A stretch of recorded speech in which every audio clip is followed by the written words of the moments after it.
Good morning everyone. Today, we will discuss about lodging facilities and classification of hotel properties.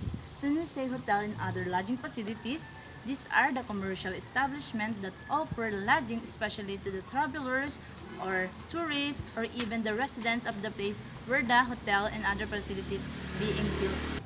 When we say classification of hotel properties, it categorized in a varied criteria. Include nga dito yung price, yung function, location, and particular market segments, and etc. Under ng ating classification of hotel properties, ang una nga dito is yung hotel classified by price. So, syempre nga, as classified siya sa price, syempre, mas binibigyan ng concern dito is yung price. Ibig sabihin, parang halimbawa kung kukuha ka ng isang hotels o mag-check-in ka sa isang hotels, parang kinukonsider mo muna yung price niya, kung afford mo ba o kaya mo bang bayaran yung presyo niya. Then, under ng ating hotel classified by price, ang una nga dito is yung limited service hotel. Under ng limited service hotel nga, ibig sabihin dito, limited lang yung mga service na makukuha mo dito. Kasi wala nga ditong no public place, wala rin siyang function, then wala rin siyang meeting rooms, then fewer lang din yung food and beverage na pwede mong makuha, then less lang yung iyong mga babayaran. Second one nga natin is the select service hotel. Dito naman sa ating select service hotel, syempre ikaw mismo yung pipili ng bagay na gusto mo.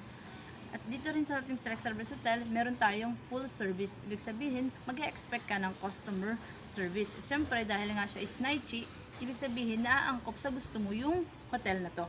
Then, dito rin sa hotel na to, ma-experience mo yung best experience kasi nga maganda siya at bibigay talaga sa'yo nito yung mga serbisyo na kailangan at gusto mo.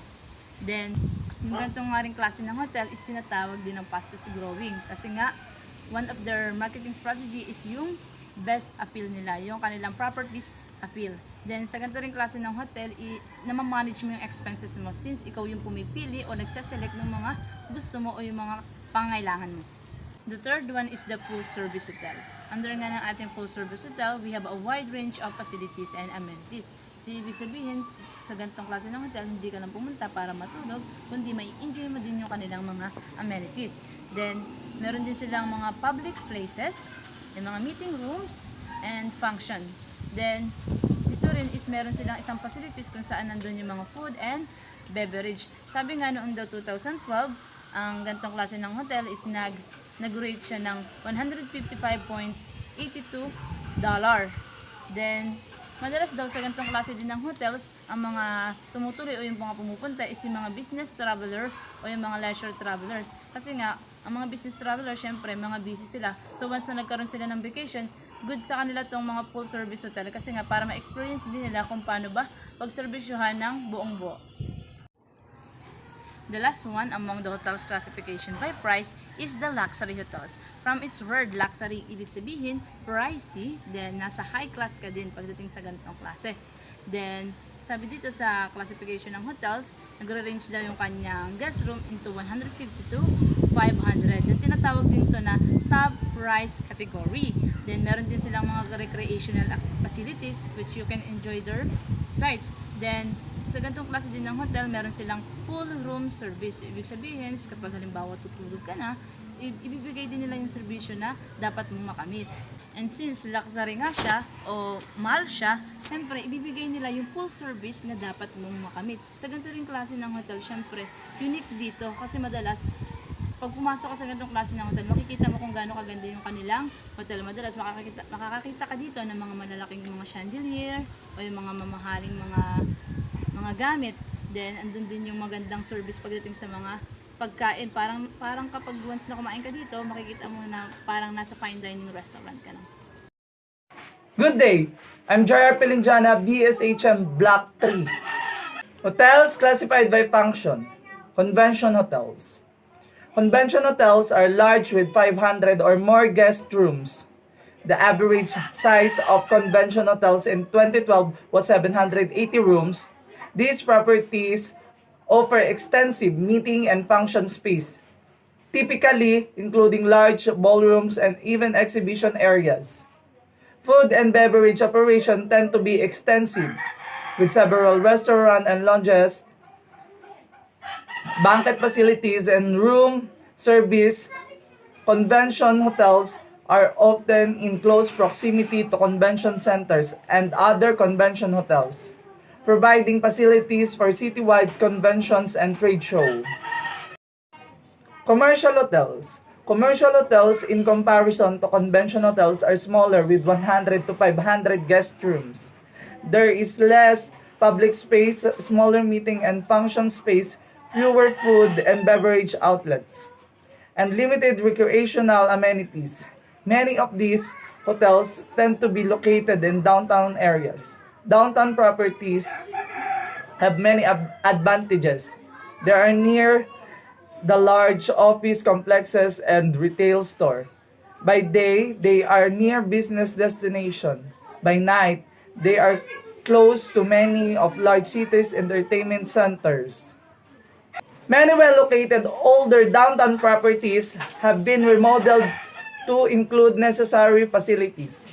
Although on-premise parking has not always been feasible, reasonably convenient off-premise parking with valet service to pick up and deliver their car is common.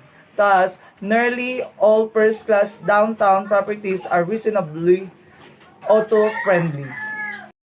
Hotel classified by location. Location can also be a criterion for categorizing lodging properties. Types of hotels under this categorization include downtown hotels, suburban hotels, highway interstate hotels, and airport hotels. Suburban hotels tend to be smaller, 200 to 350 guest rooms, and involve low to mid-rise structures. Highway and interstate hotels are even smaller with 100 to 250 rooms and are low-rise properties. Suburban hotels most likely have interior corridors and meeting and banquet facilities, whereas highway interstate properties most likely have exterior corridors leading to guest rooms, minimal banquet and meeting space, and some food and beverage facilities.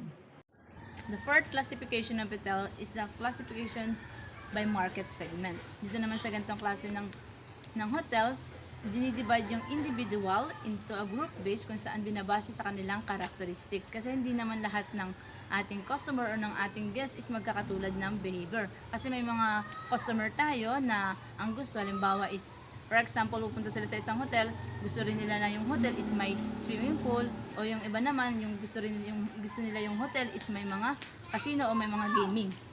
Under nga ng hotel classified by market segment is the executive conference centers. Sa ganitong klase ng hotel, goods nga siya sa mga meeting place. Madalas daw yung ganitong klase ng hotel din is matatagpuan sa mga secluded o mga suburban. Then, nag-accommodate lang siya ng 300 guest room. Then, yung ganitong klase ng hotel is madalas ginagamit for learning environment. Kasi nga madalas ang gumagamit ito yung mga nagne-networking o yung mga nagbi-business pagdating sa mga meetings. Then, meron din nga siyang small meeting rooms. Then, o-offer din siya ng mga audiovisual at saka technological support. So, maganda talaga ito pagdating sa mga networking kasi nga, di ba, halimbawa, kung magkakaroon sila ng mga meetings para mas maunawaan ng kanilang mga tagapakinig, yung kanilang information is gumagamit sila ng mga audiovisual o yung mga pinapanood para mas madali nilang maunawaan yung isang bagay o yung information na gustong iparating nung mismo, halimbawa, may-ari ng isang business. Then, sa ganito rin klase ng hotels, hindi kasama sa bayad ang meals at saka yung paggamit ng mga recreational activities. So, ibig sabihin kapag nag-buy ka ng isang meals o gumamit ka ng kanilang recreational activities, another bayad ka sa kanila. The second one is the resorts. Under naman ng resorts, tinatawag siya as picture ski setting. Ibig sabihin, yung ganitong klase ng hotel is very attractive. Maganda talaga yung kanyang mga ambience at magugustuhan talaga ng mga tao o ng mga turista na gustong pumunta dito. Madalas nagre-rent lang siya ng 200 to 500 guest rooms. Then nagpo-provide din siya ng mga recreational amenities. Pero it depends upon daw dun sa geographic location. Kasi may mga resorts hotel na hindi talaga kayang magsagawa ng ganong klase ng recreational. Kung halimbawa yung isang hotel is matatagpuan sa urban areas, alangan namang magtayo sila ng zipline dun mismo sa urban areas. Then, Dito rin sa ganitong klase ng hotels, meron sila mga variety of foods. O ibig sabihin, may mga different foods kang makikita dito. Then, meron din sila dito tinatawag ng mga destination resorts. Ibig sabihin, yung mga resorts hotel, madalas sila yung mga tinatawag na destination resorts.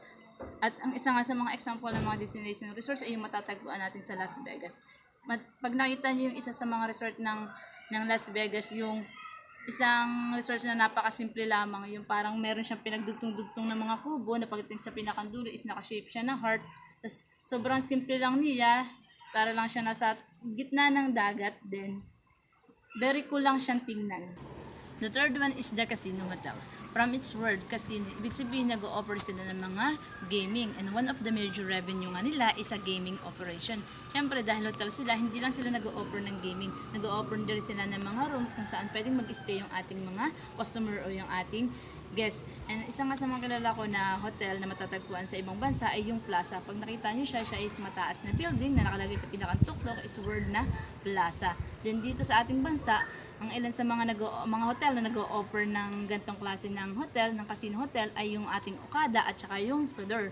Then one of the well-known casino nga dito sa buong mundo ay ang Excalibur Casino, kung saan para siyang isang castle. Pag titingnan mo siya, para siyang isang mansion o palace or castle na hindi mo aakalain na doon pala sa pinakandoob nun is casino yung kanya, gaming operation yung kanyang ino-operate. Another market segment is the health spa. Hindi porket spa is magpo-focus lang tayo sa spa. Dito is buong iyong kalusugan o iyong pagiging healthy is kinukonsider dito. Then sa health spa daw, para din daw siyang resort type. Kung makakakita kayo ng isang resort, madalas ang kanilang one of the amenities is yung health spa. Then dito rin is nagpo-focus sila sa pangangailangan tao, especially dun sa mga gustong mag-lose ng weight o ma-reduce yung stress. Kasi halimbawa kapag tayo is, syempre as a person, syempre may mga bagay din tayong nararamdaman. Kapag halimbawa tayo minamasyal, syempre nawawala yung sakit o nagkakaroon ng bumaganda yung ating pakiramdam. Then, we have also the vacation ownership. Under naman ng vacation ownership, ito yung tinatawag din na timeshares o yung vacation interval. So, ibig sabihin sa ganitong klase naman ng hotel, halimbawa, pupunta ka sa isang resorts, then meron siyang mga condominium units. Sa bawat condominium unit, syempre, meron dong mga designated price. Then, halimbawa, itong isang condominium units is yung parang hihingin mo yung permission dun sa pinakang may-ari na kung pwede, sa'yo muna yung isang pinakang unit na yun, pero syempre babayad ka pa rin. Then syempre dahil nga nag-owner ka ng isang condominium, ang mangyayari nun, ikaw yung masusunod dun. Kung halimbawa may gusto kong papasukin, nakadepende pa rin sa'yo yun. Proceed naman tayo sa other classification ng hotels. So, di ba kanina pinalakay na natin yung iba't ibang classification ng hotels like the price, the location, the function, and the particular market segment. So, ngayon naman, itakal natin yung other classification ng hotels. Ang una nga dito is yung tinatawag nating Ulsot Hotels. Pag sinabi natin Ulsot Hotels, siya po is kilalalan bilang separate category. Dito sa Ulsot Hotels, kumbaga, halimbawa, sa isang bahay natin, madalas matatagpuan natin, nandun na lahat yung ating living room, yung kitchen area, yung comfort room. Dito naman sa Ulsot Hotels, siya naman is nakaseparate yung bawat isa, pero connected pa rin siya sa isa't isa. Din halimbawa nga yung living area, nakaseparate siya dun sa ating bedroom. Then madalas yung ganito daw klase ng hotels is matatagpuan sa urban, suburban, at sa mga residential location. Let's proceed naman tayo sa extended stay hotels. Pag sinabi natin extended stay hotels, lahat daw ng features, ng facilities at saka ng amenities na meron si Ulsot Hotels ay meron din daw kay extended stay hotels. Dito nga lang daw sa ating extended stay hotels, mas less yung ating binabayaran daily, weekly, and monthly. Then, wala lang dito, ang kaibahan lang sa ating Ulsot Hotels, wala ditong on-site food, pero meron siyang mga kadikit na restaurant na pwede mong bilhan ng mga pagkain. We have also historic conversion. Sa ganda namang klase ng hotels, syempre makikitaan natin siya ng historic significance na nirenovate lamang. Then, para sa mga taong naghahanap o nagwi-wish for some grandeurs and elegance of the earlier days, goods yung gantong klase ng hotels. Then, syempre, para sa katulad kong history lovers o yung mga love yung history, maganda na mapunta kami sa mga ganitong klase ng hotels, which is nire-reminisce namin yung mga nangyari sa past. The next one is the bed and breakfast inns. So, ibig sabihin, kapag halimbawa gusto mo lang is matutulog, then pagkagising mo is naka-prepare na yung breakfast mo, good sa inyo itong bed and breakfast inn. Sa ganitong klase ng hotels, meron lang siyang 5 to 10 rooms. Then, syempre, dahil nga bed and breakfast inn siya, kasama na sa binayaran mo yung ating breakfast. Kaya kung halimbawa, tutulog ka dito ng gabi at gusto mong kumain, syempre, mag-a-another bayad ka na dun sa pagkain o-orderin mo. Then, ang ganitong klase din ng hotels is matatagpuan siya outside of the urban areas. The last one that includes in other classification of hotels is the boutique hotels. Madalas kapag naririnig natin yung word na boutique, ang pumapasok sa ating isip ay ang mga fashionable clothes or mga fashionable jewelries. Pero hindi yun ang tinutukoy dito. Dahil sa boutique hotels, ang tinutukoy ay yung fashionable pagdating dun sa mismong place. Ang ganito ring klase ng hotels is, madalas meron siyang interior design style na postmodern to homemade. Then, ang yung babayaran dito is nakadepende kung gaano katagal ka mag-i-stay dun sa mismong boutique hotels. Then, ang ganitong klase ng hotel is madalas din matatagpuan sa loob ng isang malaking hotel. Arnold Parcello, and I'll discuss the types of travelers. Customers of lodging facilities. Business traveler.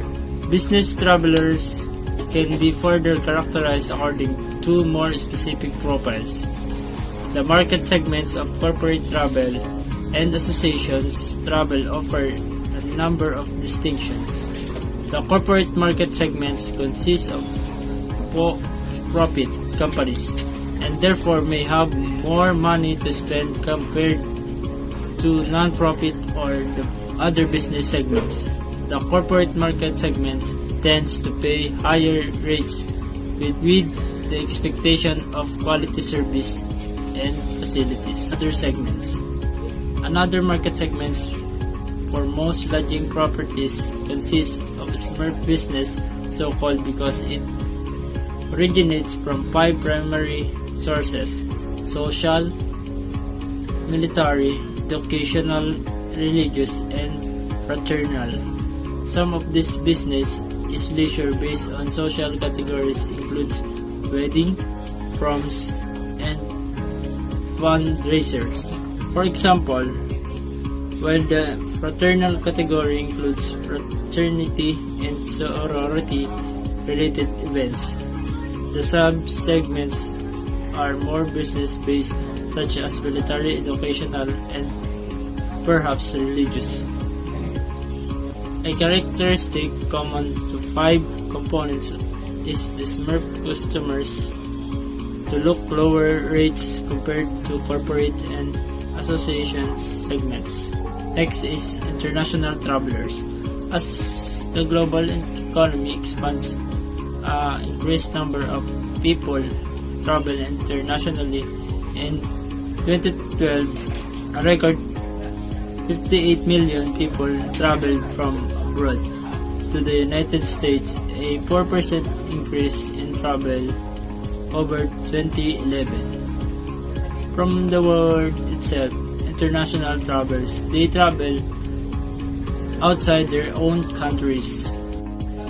Next is service in lodging operations.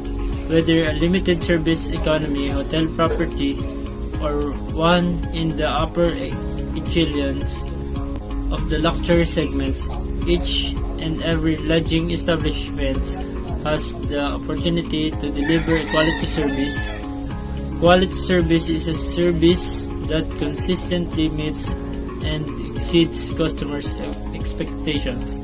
So, dapat lang natin ibigay yung nararapat na serbisyo para sa ating customers, para masabi nila na worth it yung kanilang binayad na pera. Next is employees as the internal customers.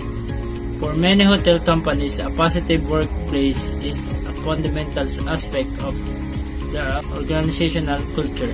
For example, the Marriott Corporation has since its inceptions in the 1920s had the philosophy of give to your employees and they will give back to you. J. Willard Marriott Jr., chairman of the Marriott Corporation, summarized the company's commitment to employees, motivate them, train them, care about them, and they take winner out of them. If we treat employees correctly, they'll treat the customers right. And if the customers are treated right, they'll come back.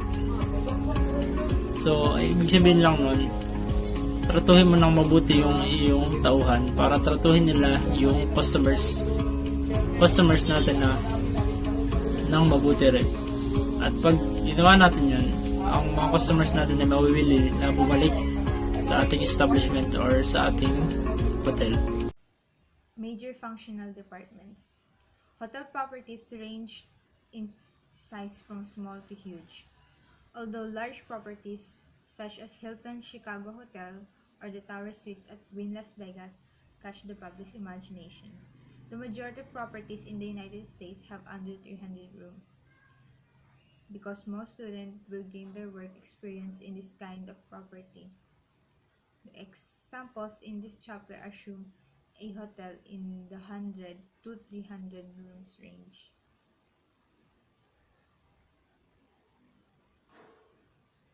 Surprisingly enough, most properties perform basically the same function, but the way they accomplish them varies with the property size.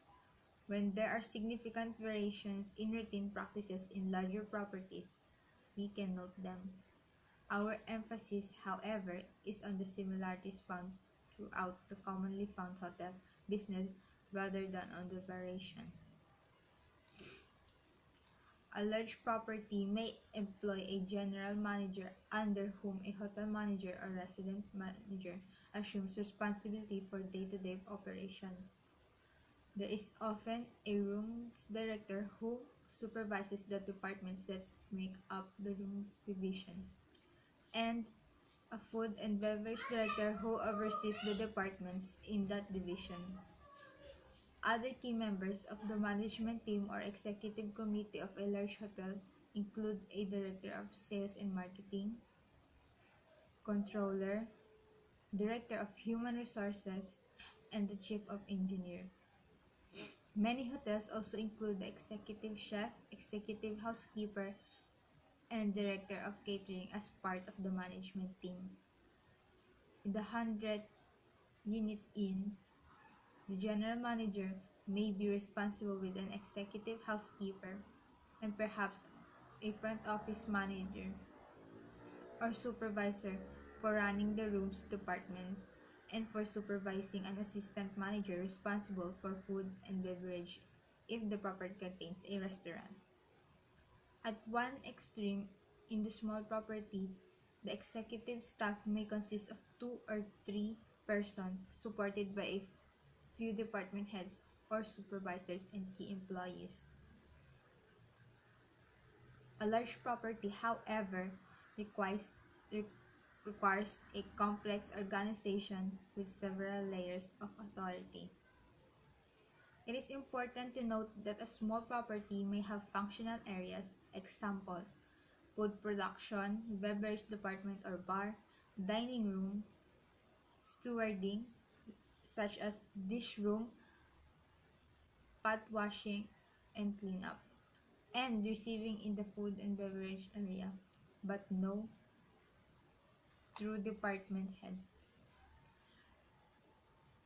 The restaurant in a small inn may be run by a restaurant manager who directly supervises all the employees with help from head employees in each functional area on each shift. For instance, the host or the host, the host or hostess for the day and evening shifts may provide leadership to the dining room staff during their shifts. A head cook on each shift does the same for the kitchen staff. The manager may be responsible for both shifts, usually along with someone designated as an assistant when the manager is off duty. This arrangement economical and convenient in small properties as long as the restaurant manager delegates enough responsibility to avoid becoming overcommitted.